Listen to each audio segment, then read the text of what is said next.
तीनों पुरुषों के सर्वनाम सो यानी वह, तुम्हें यानी तुम लोग, ते यानी वे, अहंग यानी मैं, त्वंग यानी तू, मयंग यानी हम लोग।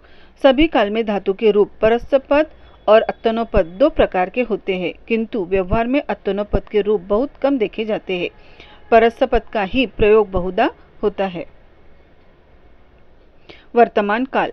पठ धातु परस्पर, एक वचन बहुवचन, एक वचन पटम पुरुष पठति, बहुवचन पठन्ति, एक वचन मध्यम पुरुष पठसि, बहुवचन पठत, एक वचन उत्तम पुरुष पठामि, बहुवचन पठाम। अर्थ पठति पढ़ता है, पठन्ति पढ़ते हैं, एक वचन पठसि पढ़ते हो, बहुवचन पठत पढ़ते हो, एक वचन पठामि पढ़ता हूँ, बहुवचन पठाम पढ़ते हैं।